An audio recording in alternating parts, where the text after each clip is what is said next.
It all started now. This day's a turning point in my life. The day I begin living my life from the inside out. And I am transformed. I am transformed. Transform my life. As took my first step, I learned to achieve such a beautiful world. Such a beautiful world. Such a beautiful world. Illuminates all around me. Transform my life. As I took my first step, I learned to achieve such a beautiful world. Such a beautiful world. Illuminates all around me. Hello, I am Maria Mirkovich. Once again, I have the pleasure of introducing to you Dr. Solomont. As I mentioned to you last week, Dr. Solomont is a sound healer. She wrote a book, You Are Who You Hate, The Alchemy of Dissonance. She will speak on sound and healing. And now, here she is, Dr. Solomont. Hello, Dr. Solomon. Welcome to the show again, Family Today. Thank you, Maria. Thank you. Okay, Dr. Solomon, I would like to ask you if you could maybe share a little bit about the music therapy, a little bit about how it works. Music therapy uses music as a therapeutic way to heal ourselves. As the audience probably heard last week or last month, that music can bring us to a different level of consciousness. In order to do any healing, we have to go to a different level of consciousness. And music goes directly where it's supposed to take you, where we're more relaxed, Yes. and where many answers lie. How interesting. Now, is this kind of therapy for everybody? Is this for everyone? Not for everybody. Well, Maria, for example, now I'm treating highly traumatized patients who have been in the war, and they just don't want anything to do with sounds because it reminds them too much of the war. Yes. So for that, it doesn't work yet. Yes. But otherwise, it works incredibly well, for example, with Alzheimer's patients or schizophrenia.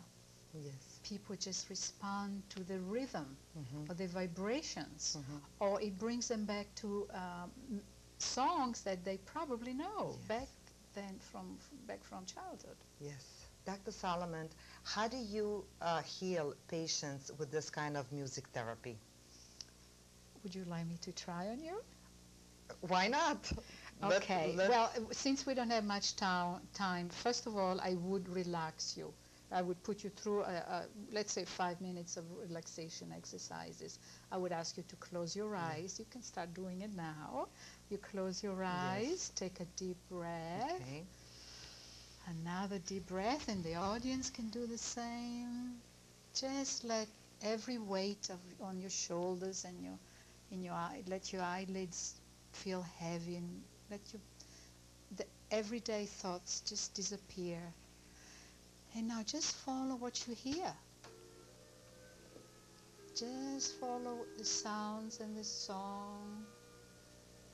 And you may be in touch with certain feelings that you weren't in touch with. Usually I'm more quiet when I have more time. And let your imagination follow the music. I started seeing a ballroom dancing kind of quietly, and then as the music went up, it just Wonderful. disrupted. Okay, follow the disruption. What happened when Now you there's went a up? couple dancing, very loving, Yes. very loving. The lady, as a matter of fact, that I'm seeing has a gown, a blue gown. And the man that is leading, he's in a uniform almost. It is a uniform. Okay. What about the uniform? Where does that bring you? Does it bring you back to some memories in the past? No. No? Okay. It's just a very romantic interlude. It's almost like a princess and a prince. That kind of uniform. Good. Are you still dancing? Yes. Are you being the princess? No, I see somebody else dancing. Somebody else? Yes. Do they have a face that you recognize? They have a face, nothing that I recognize. And the man? The man has blondish hair, tall, kind of bent over the lady, you know, as he... Very caring, very yes, very protective. caring, very protective. Okay. Would you like to be dancing with that man who's very protecting and very caring? With my own husband, yes. There we go. Okay, so you see, I want you to take another deep breath because I know we are running out of time. And slowly leave the dancing floor and say goodbye to that image. And tell yourself you can enter the image at any time you want. And when you can, open your eyes. That was lovely. Very interesting. It says a lot about you. Of course, I have to be careful here, but it tells how loving you are and how well balanced you are. And, you know, so it's all very wonderful. And I was very nervous what you were going to say. But not everybody has. Well, it was also that kind of music. It's very important that I pick a certain kind of music for a certain type of effect. When it went up a little bit, it distracted the picture, Right. but it still was in that ballroom, and the man was very caring and almost like leaned towards the lady.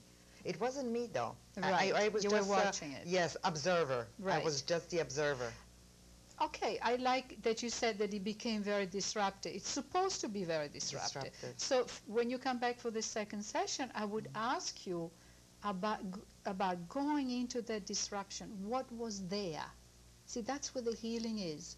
There was a certain disruption, something. So we have to open it up. We have to go a little deeper. Now, in the book, you also mention about embracing your enemy. What do you mean by that? Maybe you could share with the audience. Embracing the enemy. It's a little bit what I was saying before, embracing the shadow, embracing the dark side of you that you're not aware you have. It's being in touch with a part of you that may threaten you, on that you're not proud of. And embrace it and love it and understand why it got there. See, all these enemy parts in us, where they are in order for us to survive. So a tip for the audience would be to exactly do that. Walk around, and whenever you feel somebody pushing a button in you, embrace that knowledge that somebody can do that. And don't snap back right away and say, there is some gift there for me. That person is pushing something in me that I have to look at. With that in mind, I will thank you very much, Thank you, Maria. Dr. Solomont. Thank you. It was a pleasure. It was my pleasure. And thank you, everybody, for joining us. Our deepest fear is not that we are inadequate. Our deepest fear is that we are powerful beyond measure. It is our light, not our darkness, that most frightens us. We ask ourselves, who am I to be bright, gorgeous, talented, fabulous? Actually, who are you not to be? You are a child of God. Your playing small doesn't serve the world. There's nothing enlightened about shrinking so that other people will not feel insecure around you. We are all meant to shine as children do. We were born to make manifest the glory of God that is within us. It's not just in some of us, it's in everyone. And as we let our own light shine, we unconsciously give other people permission to do the same. As we are liberated from our own fear, our presence automatically liberates others. Mandela. This week, I have a letter from Annie B, and it says, Dear Maria, I am getting married, and with all the preparation, I feel stressed out, especially when my family is making decisions for me. Please help. Annie B. Hi, Annie. Thank you for writing to us. Thank you very much. What comes to mind, Annie, is boundaries, and especially standing up for yourself. And I think maybe you should even step out a little bit of the situation and say to yourself as an affirmation, I am a precious child of God, and I have the right to be here, and I have the right to make decisions. This will help you a little bit with your communication with your family and others. Boundaries are easy when people in our lives do not count. With families, with work, especially some place where you are appreciated and you love to work, we are afraid to say no. We are afraid to stand up for ourselves. We are afraid to communicate. So this is our test. The test is to really communicate and say what we mean, and not to be afraid. What comes to mind again is to have a boundary, to have yourself, and then just 18 inches away from you, the people that you are talking to, and say, this is my life, this is how it is. And Annie, once again, to take responsibility, take charge of your life. Say no when it's appropriate. To have communication with your family and friends, and this also would apply even if co-workers, and reclaim your life back. That's all. Thank you. Please fax or email your comments and poems. Next, I will have a guest of importance to you and your family. So until then, I am Maria Mirkovich. Goodbye for now, and arrivederci. Ciao e a presto. Look for me, walk with me, find the peace you need in me. Follow me, talk to me, focus on